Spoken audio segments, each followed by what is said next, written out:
What if there was an AI stock so good that NVIDIA holds $4 billion of it? And what if this AI company just tripled their revenues year over year? Oh yeah, and what if the stock just crashed and it's now 45% off its highs? Buying that stock would be a great way to get rich without getting lucky. Your time is valuable, so let's get right into it. First things first, I'm not here to waste your time. This video is all about CoreWeave, ticker symbol CRWV. And here's everything I'm gonna cover. How CoreWeave actually makes their money, CoreWeave's recent earnings and their biggest risks, why CoreWeave is still cheap, even though it's up by over 100% since its IPO, and of course what all this means for CoreWeave stock as a result. But let's start with why NVIDIA owns almost $4 billion worth of CoreWeave stock, making it over 90% of NVIDIA's public holdings. CoreWeave's business model focuses on being the Amazon Web Services of AI, by providing instant access to the most advanced GPU infrastructure for companies that can't wait years or spend billions of dollars building out their own infrastructure. CoreWeave currently operates 33 data centers purpose-built for AI, which altogether hold over 250,000 NVIDIA GPUs across North America and Europe. And they have access to almost half a gigawatt of active power with 2.2 gigawatts of contracted power capacity. Let's get specific about what they actually do and for who. CoreWeave has three kinds of customers: AI labs that develop foundational models, hyperscalers that need overflow compute capacity, and enterprises implementing AI applications. Each kind of customer has different requirements. For example, AI labs need massive compute for model training. Hyperscalers need reliable access to overflow compute capacity, and enterprises want an easy way to implement inference solutions. CoreWeave's AI infrastructure also spans multiple NVIDIA GPU generations, like Hopper and Blackwell, and they usually have privileged access to new architectures 6 to 12 months before broader market availability. That's a huge competitive advantage over other hyperscalers and other specialized infrastructure providers. And that's why OpenAI signed a $12 billion 5-year agreement with CoreWeave back in March, and then expanded that deal by another $4 billion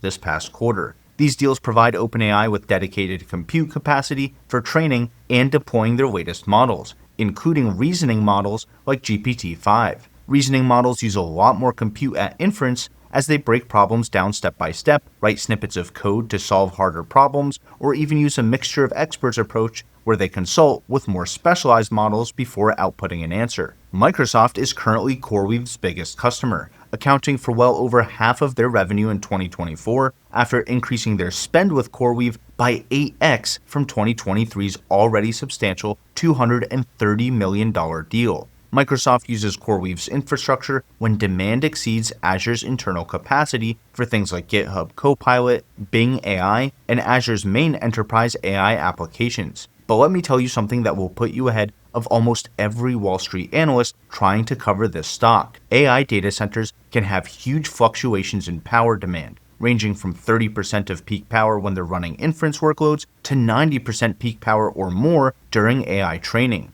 And training workloads are particularly spiky in terms of compute and power demand. As a result, even the biggest hyperscalers still rely on other companies during peak workload demand, kind of like peaker power plants, but for compute capacity instead of electricity. CoreWeave can provide that extra capacity so that AI workloads running in these huge data centers don't experience rolling compute blackouts, just like electricity blackouts. And just like peaker plants need transmission lines to supply power, CoreWeave needs the latest GPUs and the power capacity to run them. That's why I think CoreWeave stock crashing after they announced their acquisition of Core Scientific is a big mistake by the market. Core Scientific is a digital infrastructure company that was one of the largest Bitcoin miners on the planet, before going bankrupt in 2022 thanks to a combination of crashing crypto prices and rising energy costs. But by 2024, they successfully restructured as an AI infrastructure company, using their high-density data centers to power training and inference workloads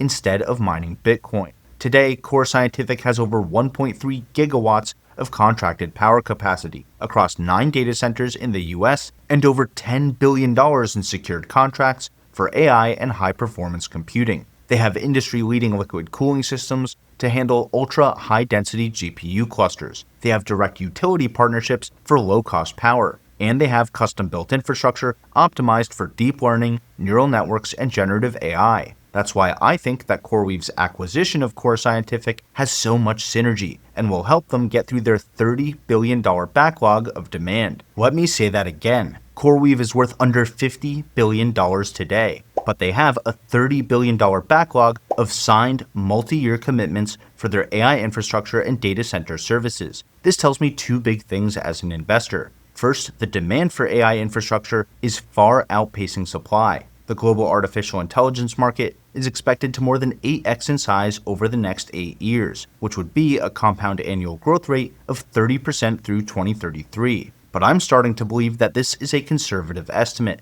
and the growth rate could be closer to 40 or even 50% if it's not limited by supply. And second, CoreWeave is incredibly undervalued. Name one other company with a backlog of guaranteed business worth more than half of its total market cap today. But to understand just how undervalued CoreWeave actually is, we need to look at their earnings. By the way, one thing I always get asked is how I can cover so many stocks when news sources constantly use clickbait headlines and put a spin on the truth. My secret weapon is a platform called Ground News. Ground News analyzes over 60,000 articles a day and rates each news source for political bias and factuality. For example, check out this story about Microsoft hitting a $4 trillion valuation. Right away, we can see that 33 sources are reporting on this story, with 50% more coverage from the left versus the right. And while most of them have a high factuality rating, there's some serious bias here. Headlines from left-leaning sources focus on Microsoft's spending on data centers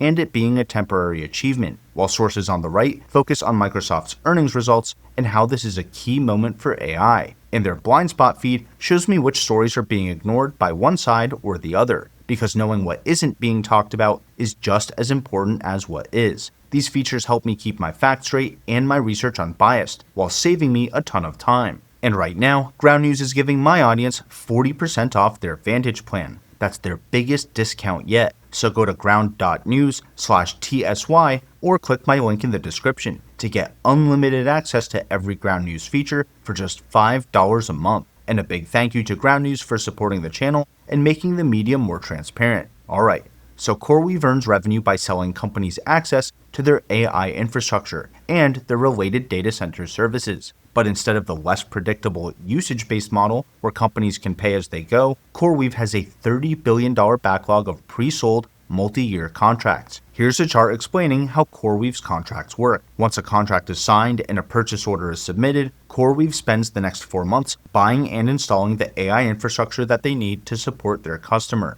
Then, once that AI cloud goes live, their customer begins their monthly payments. This is also where CoreWeave recognizes that initial prepayment, just to keep things simple. From there, companies can extend or expand their contracts, as well as access extra GPUs on demand as long as they're available. I think that this model creates a win-win-win situation, where CoreWeave's customers get guaranteed compute capacity, CoreWeave gets predictable and recurring revenue, and CoreWeave's investors get a lot more visibility into their future growth. And now that we understand what CoreWeave actually does and how they make their money, let's talk about their earnings and $50 billion valuation next. CoreWeave reported record revenues of $1.2 billion for the quarter, which is up 207% year over year. That means their revenue has been growing by anywhere from 30 to 50% every single quarter. Usually, a company growing that fast is still private, which is why I think this is a pretty rare opportunity to get in early on a big winner in the AI era.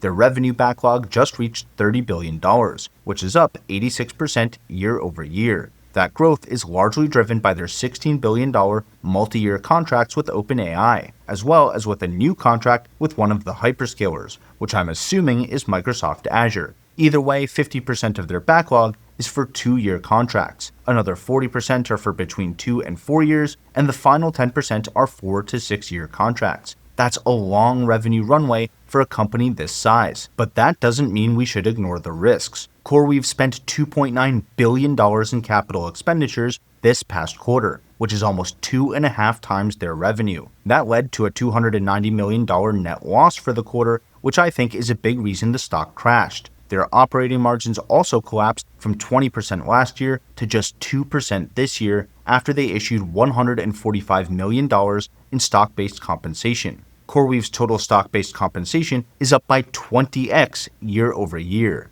But the third and biggest reason for the stock crashing is simply selling pressure. CoreWeave went public back in March, and the IPO lockup period just ended on August 15th. That means insiders, institutional investors, and hedge funds could finally sell their shares, which were up by 100 or even 200% since the IPO. So all of these early investors were finally able to lock in their massive gains. I think these three things, the company posting a huge net loss for the quarter, ramping up their stock-based compensation, and early investors finally being able to sell their shares, are what created the perfect storm for CoreWeave stock. Throw in the $9 billion acquisition of Core Scientific, and it's easy to see why investors are worried about CoreWeave spending much more money than they make. But here's the thing, I don't think any of these are actually really bad for CoreWeave in the long term. First, those $2.9 billion of capex were invested into scaling their platform to service even more customers. That's exactly where the money should be going, especially since they already have a $30 billion backlog in demand, meaning CoreWeave will obviously see returns on all of this invested capital. The same is true when it comes to their acquisition of Core Scientific, and whenever they can secure large power contracts,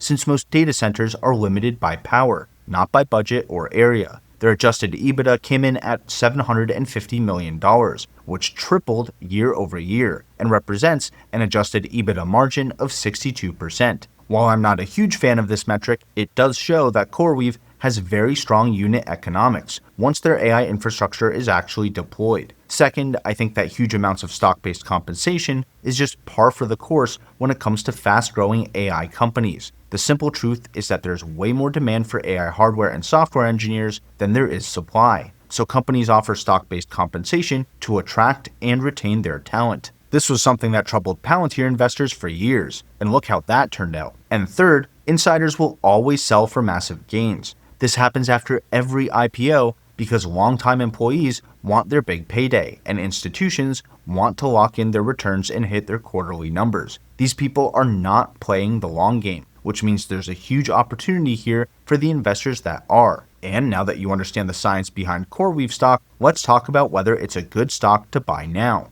And if you feel I've earned it, consider hitting the like button and subscribing to the channel. That really helps me out, and it lets me know to make more content like this. Thanks, and with that out of the way, let's talk about CoreWeave stock. In my opinion, NVIDIA has $4 billion in CoreWeave stock because they can see the forest for the trees. They understand the power of guaranteed access to AI infrastructure in a world where demand far exceeds supply. And while CoreWeave is spending much more money than they make today, I think those risks are mitigated by three key factors. One, their business is very stable and predictable, since it's based on multi-year contracts and not pay-as-you-go spending. Two, their massive $30 billion backlog is growing much faster than their spending. And three, the money they are spending is going directly towards growing their business, whether that means securing more megawatts of power, acquiring more data centers and compute capacity, or simply retaining talent via stock-based compensation. CoreWeave is the definition of a picks and shovels supplier in the middle of the AI gold rush, and the market just made a big mistake on this stock. After its crash, discounted cash flow models like Simply Wall Street's calculate the fair value of CoreWeave stock to be around $220 per share, which means it's 55% undervalued at its current price. Said another way, CoreWeave stock would have to go up by 120% just to reach its fair value today. That's 120% upside in NVIDIA's biggest public holding, which makes CoreWeave a great stock to get rich without getting lucky. And if you want to see what else I'm buying to get rich without getting lucky, check out this video next. Either way, thanks for watching, and until next time, this is ticker symbol U. My name is Alex, reminding you that the best investment you can make is in you.